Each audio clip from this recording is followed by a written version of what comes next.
In his essay Dalit Women Talk Differently, Gopal Guru highlights the potential of independent and autonomous organizations formed by Dalit women to combat both Dalit patriarchy within their own caste group and the effects of state sponsored globalization. Dalit patriarchy refers to the patriarchal control exerted over Dalit women within their caste community.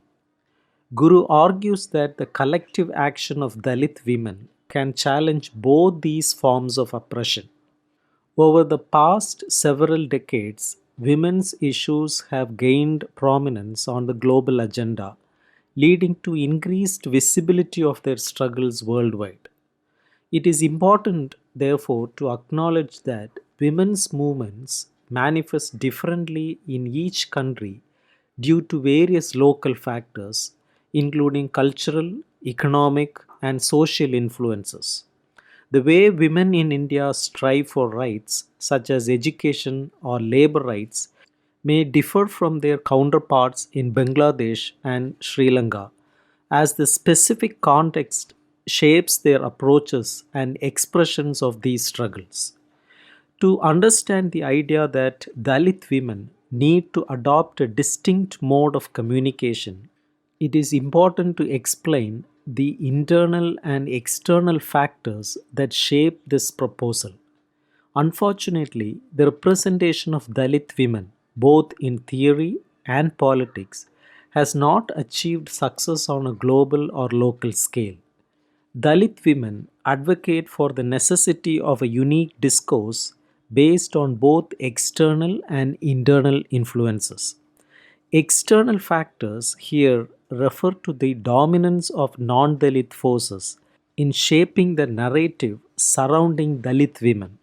Specific issues pertaining to Dalit women can only be effectively addressed when they represent themselves.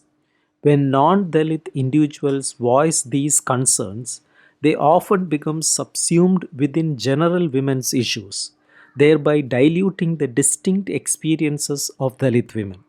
Consequently, attempts to represent Dalit women by external forces have proven unsuccessful. Internal factors include the patriarchal domination within the Dalit community itself. This internal hierarchy poses additional challenges in effectively representing the experiences and struggles of Dalit women. Another important factor Guru identifies is the social location, which influences one's perception of reality. This factor underscores the importance of having Dalit women themselves articulate their issues because it lends greater validity and authenticity to their narratives. It is essential to note that this perspective does not advocate for the exclusion of diverse feminist practices. Rather, it recognizes that certain external factors warrant Dalit women's need to communicate differently.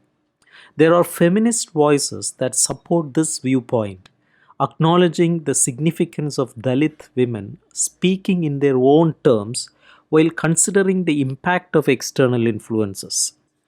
Gail Omwet highlights the Dalit need to communicate differently in response to the broken promises made to Dalits by leftist forces.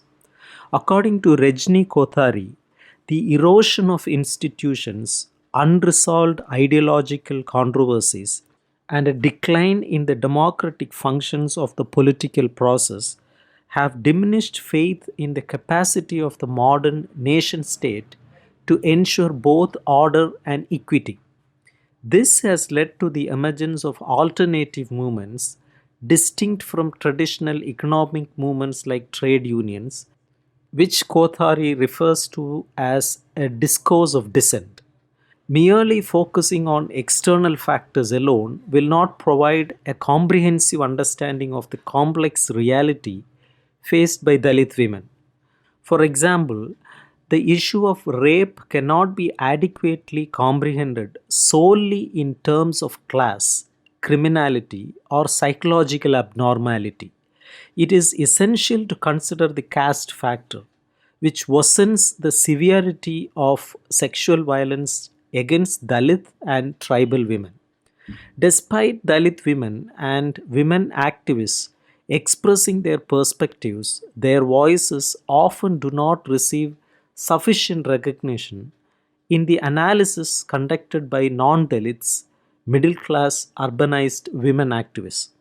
While Dalit women appreciate the radicalism of feminism during the early stages of new peasant movements in Maharashtra, they disapprove of the eventual subordination of Dalit voices within these movements. They challenge the populism of these peasant movements, which primarily represent the interests of affluent farmers. Dalit women refuse to align themselves with the moral economy and its frequent supporters as it tends to normalize their impoverished living conditions. They are also skeptical of the eco-feminist call for the development of environmental consciousness because Dalits often lack equal access to common property resources. The claim for women's solidarity at national and global levels contains inherent contradictions between high caste and Dalit women. Subtle forms of caste discrimination practiced by upper caste women against Dalit women in urban areas, as well as the defamation of Dalit women in rural areas, represent dormant manifestations of these contradictions. In some cases, these contradictions escalate into violent acts. Thus, beneath the rhetoric of women's solidarity, the identity of Dalit women is often overshadowed and they are denied the opportunity to speak for themselves. Due to these reasons, Dalit women express their dissatisfaction with being treated as mere guests in texts or speeches where their voices are not prioritized. They emphasize the need for organizing on their own terms and consider feminist theories developed by non Dalit women as inauthentic, as they fail to capture the lived reality of Dalit women. It is also important to note that Dalit women strictly define the concept of Dalit in terms of caste, refuting attempts of upper caste women to assume a Dalit identity. They draw upon the teachings of Phule and Ambedkar to invalidate the appropriation of Dalit identity by non Dalit women. One important aspect of this essay is Gopal Guru's presentation and critique of Dalit patriarchy. Dalit women have been compelled to organize themselves against Dalit men due to certain internal factors. In the post Ambedkar period, Dalit leaders have suppressed and marginalized the independent political expression of Dalit women.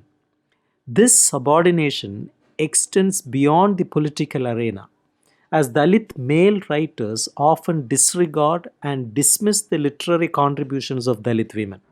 The resistance against such subordination brings to light several important points. Firstly, it emphasizes that caste, class, and gender intersect to determine the validity and significance of an event or experience.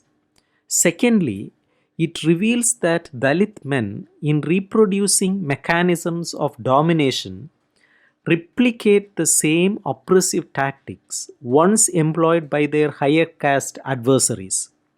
And thirdly, the experiences of Dalit women highlight the importance of local resistance within the Dalit community. Given this context, there is a compelling case for Dalit women to articulate their perspectives differently. Their independent assertion should not be viewed by Dalit men as divisive, but rather as carrying positive potential for emancipation and the engagement of their creative energies. The autonomous mobilization of Dalit women can be understood from an epistemological point of view. This perspective suggests that individuals in marginalized and disadvantaged positions often possess a more comprehensive understanding of social reality, granting them a unique epistemic privilege over others. While some non Dalit women activists may demonstrate sensitivity to the caste dimensions of women's exploitation, their stance on caste critique remains ambiguous. The claim of Dalit women to talk differently is based on certain assumptions and positions. Firstly, the claim of Dalit women to talk differently assumes that the social location of the speaker is relatively stable, allowing their talking differently to be genuinely representative. In other words, their social location determines how differently they should articulate differently or talk differently. This validates the claim of Dalit women to speak on behalf of Dalit women as a whole, thereby foregrounding their identity. Secondly, in cases where Dalit women are better educated and employed than others, it is often the more privileged individuals who represent the less educated ones. However, this approach risks rendering a certain section of Dalit women anonymous. Therefore, it becomes crucial to establish connections with grassroots Dalit women, emphasizing the importance of their inclusion and participation. Thirdly, to challenge male dominance, Dalit women often depend on the state to create space for their voices. However, this reliance also exposes them to the risk of co option, similar to what their male counterparts have experienced in the past. Fourthly, while the government may present itself as supportive of gender issues and attempt to incorporate women's movements within its jurisdiction, there is a danger of domesticating the movement in the process. Dalit women face the challenge of avoiding this trap and maintaining their autonomy and agency.